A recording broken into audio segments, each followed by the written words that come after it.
लग्नानंतर होईलच प्रेम या मालिकेचा आजचा म्हणजे 19 ऑगस्टचा भयंकर असा भाग तुम्ही बघत आहात प्रेक्षकांनो. अरे काय तमाशा दाखवला बघा ना आज. आता ते विक्रम म्हणतात, अगो काय ग, ए नंदिनी हे पोरग काय सांगतंय. त्यावर ही मंजू आत्या पुन्हा स्वतःच्या बहिणीकडून बोलते आणि म्हणते, काय ग नंदिनी, लाज नाही वाटली का तुला, या मुलाने तुझ्यावर हल्ला केला आणि याची मदत घेतली का तू. आता ही रम्या म्हणते, असल्या फालतू मुलीकडनं कसली अपेक्षा करणार आपण. मला तर आता असं वाटायला लागलंय की या नंदिनीचं आणि दीपकचं अजूनही काहीतरी सुरू आहे. आता एवढे त्या नंदिनीच्या चारित्र्यावर बोलतात बरं का प्रेक्षकांनो. आता ही काव्या संतापते ना रम्या, आणि जीवा पण ओरडतो, रम्या आता एक शब्द जरी बोललीस ना तर बघ. आता काव्या म्हणते, मी जीव घेईल तुझा, माझ्या बहिणीबद्दल एक शब्द बोललीस ना रम्या तर याद राख. तर आता ही रम्या काव्याच्या अंगावर जाते आणि म्हणते, ए काव्या, का बोलायचं नाही मी तुझ्या बहिणीबद्दल, का बोलायचं नाही ग.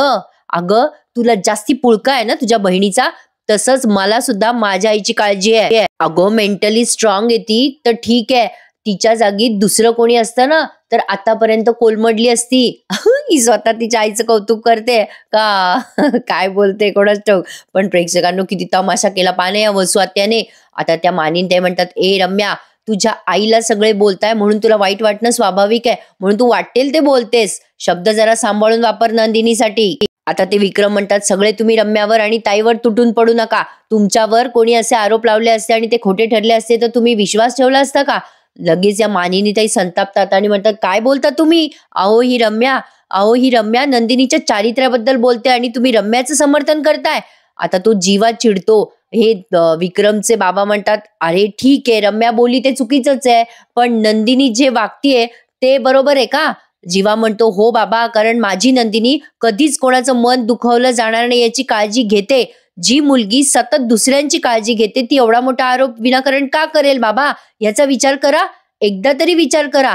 अहो माझ्या नंदिनीला फसवलं जातंय. जीवा खूप संतापलेला असतो आणि आता दीपकची कॉलर धरतो आणि म्हणतो, हा दीपक आहे ना एक नंबरचा खोटारडा आहे, याला तर मी आता सोडणार नाहीये, असं म्हणून तो दीपकला मारणार असतो. आणि आता पार्थ पण त्याला म्हणतो, चांगला हांड रे त्याला जीवा, अरे याला लाथा बुक्क्याचीच भाषा कळते, अतिशय वाकडं पोरग आहे हे, असं तो म्हणजे सांगायला जातो त्या जीवाला.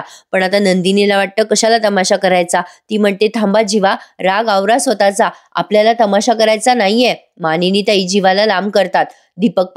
दीपकच्या जवळ जाते नंदिनी आणि चांगुलपणा करत त्याला म्हणायला जाते, रिक्वेस्ट करते. प्रेक्षकांनो हे मात्र खरं आहे बरं का, कलियुग आहे. जरी मालिकेत अतिरेक दाखवतात, स्वाभाविक आहे, हे जरा जास्तीच दाखवलंय त्यांनी, पण तरी सुद्धा ना कलियुगात काय होईल, कोण कोणाकडनं बदलेल ते काही सांगता येत नाही. नंदिनी म्हणते, ए बाबा दीपक, अरे तू म्हणाला होतास ना मला की सगळं तू वसू आत्याच्या सांगण्यावरून करतोयस. तूच म्हणालास ना मला की सकाळी आज वसू आत्या आल्या होत्या जेलमध्ये, तू शिक्षा भोगतोयस, वसू आत्या मोकाट फिरताय, तूच बोलला होतास ना दीपक, मग कशाला शब्द फिरवतोय रे. ए दीपक, ए बाबा मी हात जोडते, अरे माझ्या अस्तित्वाचा आणि माझ्यावर असलेल्या विश्वासाचा प्रश्न आहे रे. अरे नको रे बाबा असं बोलू, मी तुला कशाला खोटं नाटं बोलेल, मी असं बोलून काही आणलं का तुला इथे. अरे खरं बोल रे बाबा दीपक, जगावर लोकांचा खरेपणाचा विश्वास उडेल रे, असं नको बोलू. अरे प्लीज दीपक.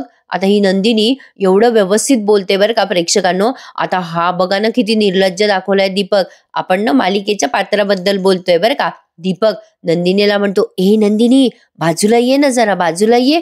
अगो असं काय करतेस, काय झालं. अगं तू जे जे सांगितलं होतं मला ते बोललो ना मी सगळ्यांना, असं काय करतेस. आता वसू आत्या लगेच मान हरवतात बरं का. शाब्बास रे मेरे बेटे, असं काहीतरी करतात त्या दीपककडे बघून. मग आता दीपक म्हणतो, तुला वसू आत्याबद्दल अजून काही सांगायचंय का सगळ्यांना. हे बघ तसं असेल तर सांग, मी ते पण करायला तयार आहे. अगं असं काय करतेस नंदिनी, तूच सांगितलंस ना मला वसुंधराबाईच्या बद्दल खोटी साक्ष दे म्हणून. आता ती नंदिनी काळी पांढरी पडते ना. तो दीपक काय पलटलाय प्रेक्षकांनो. आता वसू आत्या लगेच तोंडाला हात लावतात. आता लगेच दीपक म्हणतो, अगं तूच म्हणालीस ना नंदिनी, अगं एखाद्याच्या वरील प्रेम सिद्ध करायचं असतं त्याच्या बाजूने उभं राहून, त्याच्या विरुद्ध जाऊन नाही, म्हणून मी तुझ्यासाठी करतोय ना ग हे सगळं. किती माणूस काय आहे प्रेक्षकांनो हा बघा ना. आता म्हणतो कसा, अगं मला तुझं बोलणं पटलं नंदिनी, अगं माझ्यावरचं प्रेम सिद्ध करायसाठी मी तुझ्या बाजूने पलटलो ना.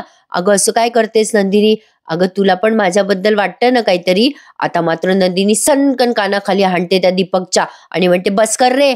आणि आता चिडते बरं का नंदिनी खूप, काय दाखवल्यात बघा ना प्रेक्षकांनो. मालिकेमध्ये असं काही पण दाखवतात बघा ना, बायकाच बायकांच्या विरुद्ध दाखवल्यात. आता ही म्हणजे वसू आत्या भावाचा विश्वासघात करतेच आहे आणि त्या उलट त्या भावाच्या सुनेच्या चारित्र्यावर सुद्धा शिंतोडे उडवले जात आहेत. नंदिनी संतापते आणि म्हणते, चुकलं, माझं चुकलं, मी तुझ्यासारख्या माणसावर विश्वास ठेवला. आता ती त्या विक्रमकडे येते आणि मानिनीताईंकडे येते. नंदिनी केविलवाणे सांगते, आई बाबा अहो हे सगळं तो वसू आत्याच्या सांगण्यावरून करतोय.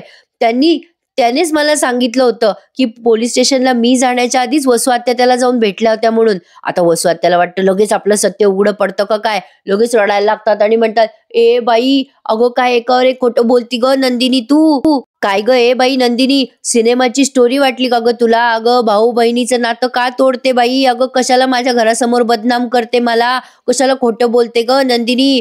लगेच मानिनीताई संतापतात आणि म्हणतात, नंदिनी खोटं बोलते का? काय हो वसुताई, तुम्ही खरं बोला, कुठे होत्या सकाळपासून तुम्ही, सांगा. आता काव्या त्यांच्या समोर येऊन अशी उभी राहते बरं का. मानिनीताई म्हणतात, काय गो मानिनी, तू पण आता मला बोलायला लागली का? अगं माझे गुडघे दुखतात म्हणून मी दवाखान्यात गेले होते ग मानिनी. अगं चल, माझ्यावर विश्वास नाही ना तुला? ए रम्या, जा माझ्या रूम मधली फाईल आण. आता या वसू आत्याने सगळीच प्लॅनिंग करून ठेवली आहे प्रेक्षकांनो. पुन्हा म्हणते कशी, मानिनी तुझं काय बिघडवलं ग मी, का माझ्या मागे लागली? आता लगेच काव्यात चिडते आणि म्हणते, ओ आत्याबाई गप्पा बसा, तोंडावर एक आणि ओठावर एक असं काहीतरी बोलता तुम्ही, मनात दुसरं ठेवता. तुमचं वागणं कसं आहे ना ते माहिती आहे आम्हाला सगळ्यांना.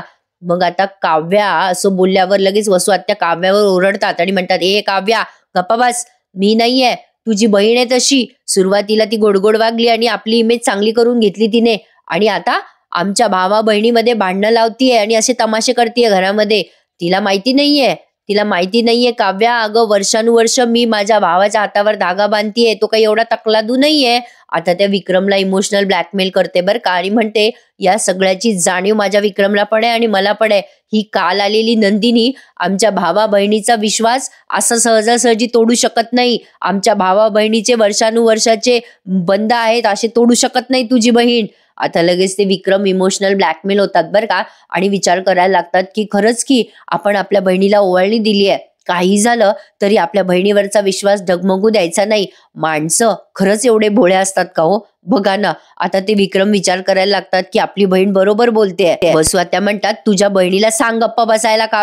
काव्या चिडून म्हणते, माझ्या बहिणीला सांगू गप्प बस, आणि तुमचं काय, तुम्ही बोलत राहणार का? वसू आत्या म्हणतात, हो मीच बोलणार. हे बघ ए मानिनी, ही बघ फाईल. ती रम्या फाईल घेऊन येते. मग लगेच या वसू आत्या म्हणतात, बघ मानिनी, या फाईलवरती आज सकाळची वेळ आहे की नाही, हा तर पुरावा आहे बाई माझ्याकडे, तुम्हाला विश्वास ठेवायचा नका ठेवू, पण या पोराला विचारा, मी गेले होते का याला जेलमध्ये भेटायला, विचारा ना. आता त्या वसू आत्या दीपककडे येतात आणि म्हणतात, ए मुला, काय रे बाबा, मी आले होते का तुला भेटायला जेलमध्ये, कधी पाहिलं का तुम्हाला बाबा? अरे काय कांगावा करतात बघा ना. आता लगेच हा दीपक म्हणतो, ओ मी कुठे बोलतोय, सगळं नंदिनी बोलते. आता लगेच जीवात चिडतो आणि त्याची कॉलर धरतो, ए दीपक तू असा नाही ऐकायचा, तुला जेलमध्येच टाकतो, थांब. आता मानिनीताई म्हणतात, थांब जरा जीवा. लगेच हे विक्रम चिडतात आणि म्हणतात, थांबा. विक्रम आता मध्येच ओरडतात आणि म्हणतात, थांबा जरा, काय चाललाय तमाशा? आता कळलं मला कोण खरा गुन्हेगार आहे. काय ग नंदिनी, तुझ्याकडनं ही अपेक्षा नव्हती मला. आता लगेच रडायला लागतात वसू आत्या. जीवा म्हणतो, अहो बाबा असं काय बोलताय? आता लगेच हे विक्रम म्हणतात, बस झाला, बोलतोय ना मी. जीवा मध्ये मध्ये बोल नकोस, तुझी बायको, तू बाजू घेतोयस ना तिची, तुझी बायको खोटं बोलते. आता डायरेक्ट आरोप केलाय बरं का त्यांनी. फुल ऑफ ड्रामा दाखवलाय प्रेक्षकांनो आजचा एपिसोड. आवडत असला तर एखाद्याला एक चालता चालता नक्की करा. तर बघा, मानिनीताई चिडतात आता विक्रमवर. वसू आत्या कशा मनाशीच हसायला लागतात बघा, माझा भाऊ माझ्यावरच विश्वास ठेवणार. विक्रम चिडून म्हणतात, नंदिनी तुझ्याकडनं अशी अपेक्षा नव्हती. मानिनीताई म्हणतात, विक्रम काय बोलताय तुम्ही हे? मग ते मिथून दादा म्हणतात, असं काय करता भाऊजी, अहो नंदिनीवरही थोडासा विश्वास दाखवा. मग लगेच मानिनीताई म्हणतात, हो ना, असं का बोलताय विक्रम तुम्ही नंदिनीला?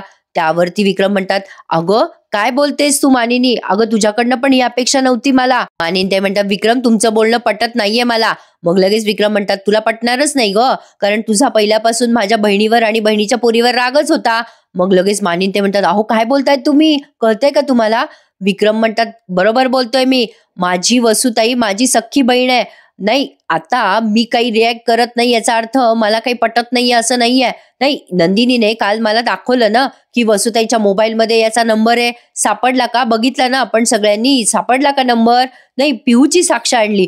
पिहू काही बोलली नाही. नाही, त्यातनंही काही सिद्ध झालंच नाही. तरी पण हिला एक चान्स दिला ना. तरी सुद्धा आपण हिला 24 तास दिले ना. हिच्यावर विश्वास ठेवलाच होता ना त्यावेळेला. काय केलं हिने? या माणसाला घेऊन आली घरात, या छछुऱ्या माणसाला. याची लायकी तरी आहे का आपल्या घरामध्ये उभं राहायची? चल निघ इथून. आता ते दीपकला हाकलून देतात बरं का ते विक्रम. त्या दीपकला म्हणतात, चल गेट लॉस, निघ माझ्या घरातून. नंदिनीला आता खूप त्रास होतो. नंदिनी म्हणते, बाबा अहो खरंच माझ्यावर विश्वास ठेवा. पण विक्रम म्हणतात, नाही नंदिनी नाही, तुझ्यावर विश्वास ठेवण्याच्या पलीकडे गेलीस ग तू. का केलंस हे सगळं नंदिनी? अगं कुठला राग मनात ठेवलेला आहे तू माझ्या बहिणीबद्दल? का केलंस नंदिनी? अगं खूप विश्वास ठेवला होता मी तुझ्यावर. अगं मी आणि मानिनीने एका फटक्यात सून म्हणून तुझी निवड केली होती ग. अगं काय हे सगळं? अगं एवढी समजूतदार समजत होतो मी तुला. आजवर तू सिद्ध सुद्धा केलंस की तू एक चांगली मुलगी आहेस. पण आज हे जे काही कृत्य तू केलंस ना नंदिनी, त्यामुळे लाज आणलीस तू मला. खरंच लाज आणलीस. नंदिनीला फार वाईट वाटतंय की आपल्या सासऱ्यांना आपल्यामुळे त्रास झालाय. नंदिनी खूप रडत असते आणि म्हणत असते, बाबा माझ्यावर विश्वास ठेवा. हो वसू आत्याने मला या सगळ्यात अडकवलंय हो. आता या मानिनी ताईंना खूप दया येते बरं का नंदिनीची. आता नंदिनीला त्या समजून घेतात. मानिनी ताईंचं कॅरेक्टर फारच छान दाखवलंय बरं का त्यांनी प्रेक्षकांनो. मानिनी ताईंना खूप त्रास झालाय आता. नंदिनी सारखी रडतीये. आता त्या तिच्या जवळ येतात आणि म्हणतात, नंदिनी बस कर आता, बस कर बेटा. अजून किती अग्नी परीक्षा देणार आहेस तू? अगं तू डोकं जरी आपटलं ना तरी सुद्धा हे तुझं बोलणं मान्य करणार नाही. मी सांगते तुला, तू नको रडूस बाई आता. मी आहे तुझ्या बाजूने, नको विचार करूस. तू एकटी नाहीयेस. आता विक्रम आणि मानिनी मध्येच भांडणं लागतात बरं का. आता विक्रम म्हणतात, तुम्ही चुकीच्या व्यक्तीची साथ देताय मानिनी बाई. आता मानिनी ते म्हणतात, तुम्ही बहिणीच्या प्रेमात आंधळे झालात विक्रम, म्हणून मी नाही होणार. अहो सुरुवातीच्या काळात तुमच्या बहिणीने, तुमच्या वसुताईने किती प्रयत्न केले होते, विसरलात का? लग्न मोडायसाठी केलं होतं त्यांनी हे सगळं. मग लगेच विक्रम म्हणतात, पण आली होती ना वसुताई लग्नात आनंदाने. मग लगेच या मानिनीताई म्हणतात, अहो आनंदाने कसल्या, दिखावा असेल त्यांचा तो सगळा. मग विक्रम म्हणतात, दिखावा का करेल माझी बहीण मानिनी? विक्रम चिडून म्हणतात, तू असा तिरकस विचार कधीपासून करायला लागलीस ग मानिनी? मानिनीताई म्हणतात, जेव्हापासून तुम्ही एका अंगाने विचार करायला लागलात ना विक्रम, तेव्हापासून. तुम्ही नंदिनीला म्हणालात ना की वसुताईने तुला लग्नातून का किडनॅप केलं असेल सांग. तर मीही तुम्हाला विचारते की सांगा मला, माझी नंदिनी आतापर्यंत कधीच वसुताईंशी वाईट वागली नाही. वसुताईंचा कधीही नंदिनीने अपमान केला नाही. वसुताईंचे वाटेल ते टोमणे माझ्या नंदिनीने सहन केलंय. मी बघत आले आतापर्यंत माझ्या नंदिनीला हे सहन करताना. प्रत्येकाचं मन जपलंय माझ्या नंदिनीने. जेव्हा नंदिनी असा आरोप करते तेव्हा त्यामागे काही तथ्य असू शकतं. हे तुम्हाला कळतच नाहीये का विक्रम? का तुम्हाला कळून घ्यायचंय? आता हे विक्रम म्हणतात, अगं पण काहीही पुरावा नसताना आपण हिच्यावर विश्वास कसा ठेवायचा? आणि तसंही तिच्या बोलण्यात तथ्य वाटलं म्हणूनच आपण हिच्यावर विश्वास ठेवला आणि हिला पुरावा आणायला सांगितलं ना.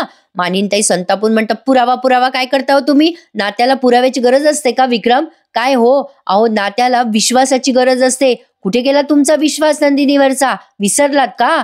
मग लगेच विक्रम म्हणतात, मग तुझा वसुताईवरचा विश्वास कुठे गेला? या नंदिनीच्या एका शब्दामुळे कोलमडून पडला काय ग मानिनी? मग मानिनीताई म्हणतात, गेले काही महिने वसुताई ज्या पद्धतीने वागताय ना, त्यामुळे वसुताईंवर माझा विश्वास नाही आणि ठेवावासाही वाटत नाहीये. नंदिनी ज्या पद्धतीने बोलते, त्या पद्धतीने ती जे सांगतेय त्यावरच मला विश्वास ठेवावासा वाटतोय. विक्रम म्हणतात, मग आता काय झालं तुझ्या आदर्श सुनेला? नाही, तिचा विश्वास तू खरा ठरव ना. तिने का नाही आणला मग पुरावा माझ्या बहिणीच्या विरुद्ध? आता हे दोघांचे भांडण वाढणार तेवढ्यात साळसूतपणे वसू आत्या म्हणतात, बस करा विक्रम मानिनी, बस करा. अरे किती भांडताय रे, नका रे भांडू. आजवर आपल्या घराने सगळं पाहिलं पण विक्रम मानिनीचं भांडण नाही पाहिलं.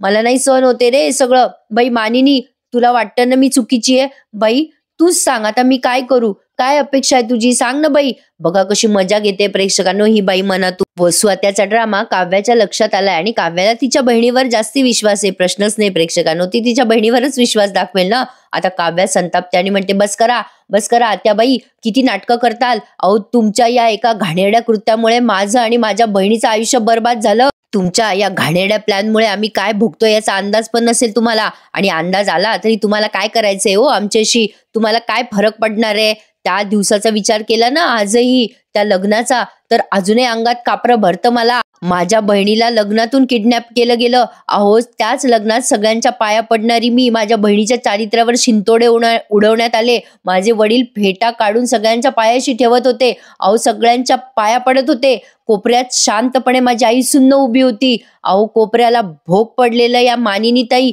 आणि त्यात मी आणि पार्थ अनोळखी असलेले एकमेकांसमोर उभे आणि त्यातही सगळे स्वप्न तुटलेली माझी ताई अशी कोपऱ्यात नंतर येऊन उभी होती. हे सगळं दृश्य आठवतं का तुम्हाला आत्याबाई? काय मिळालं हो हे सगळं करून? अहो माझ्या बहिणीच्या अंगावर शिंतोडे उडवत होतं अख्खं गाव. ते ऐकावं लागलं आम्हाला तुमच्यामुळे. तुम्ही नासवलं सगळं आत्याबाई, तुम्ही नासवलं आणि आता कांगावा करताय. बस करा ओ आत्याबाई तुमची नाटकं, बस करा. आता ही काव्या त्या वसुआत्याच्या अंगावर धावून जाते तेव्हा रम्या तिला मागे जोरात लोटते बरं का आणि म्हणते, ए काव्या चल मागे हो. माझ्या आईच्या अंगावर ओरडायची तुझी हिंमत कशी झाली ग? कोण समजतेस तू स्वतःला? कोण आहेस कोण तू?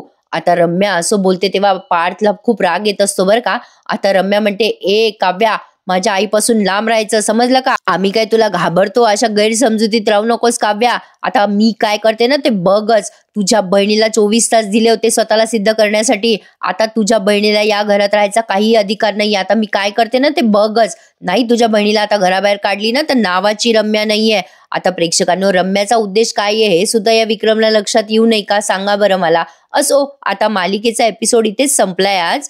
भरपूर तमाशा दाखवलेला आहे त्यांनी. आता पुढच्या भागात तुम्ही पाहणार आहात विक्रम म्हणतात, नंदिनी बघ माझ्या बहिणीची चुकी नाहीये तरी ती तुझे पाय धरतीये. नंदिनी मला अजिबात बाबा म्हणायचं नाही याच्या पुढे आणि यापुढे मी तुझा बाबा नाही आणि तू माझी कोणी नाही. या विक्रमने सगळंच नातं तोडलंय आता नंदिनी सोबत. आता काव्या पार्थ सोबत बसलेली आहे तिच्या खोलीमध्ये आणि पार्थला म्हणते, माझ्या नंदिनी ताईने सगळ्यांना न्याय मिळवून दिला आतापर्यंत, पण आज माझ्या नंदिनी ताईवर जो अन्याय होतोय ना तो मी सहन करणार नाही आणि हे सत्य आता मी बाहेर आणणार. आता नंदिनी विचार करायला लागते तिच्या खोलीत जाऊन, हे सगळं वसु आत्याने कधी पलटवलं? कधी केलं हे सगळं वसु आत्याने? आता ही वसु आत्याच त्या नंदिनीच्या खोलीत येते आणि म्हणते, मीच सांगते ना तुला मी कधी केलं हे सगळं ते. प्रेक्षकांनो आता नंदिनीने वसु आत्याचं बोलणं रेकॉर्ड करायला हवं की नाही? मजा येईल की नाही वसु आत्याची? काय ना मालिकेमध्ये लगेच सोक्षमोक्ष करत नाही, उगाचच घोळवट ठेवतात एखाद्या तमाशाला. पण बघू आता काव्या नक्कीच त्या माणसाला आणेल. आता पार्थ आणि काव्याने त्या माणसाच्या बायकोला मदत केली ना, तो माणूस दीपकचा साथीदार होता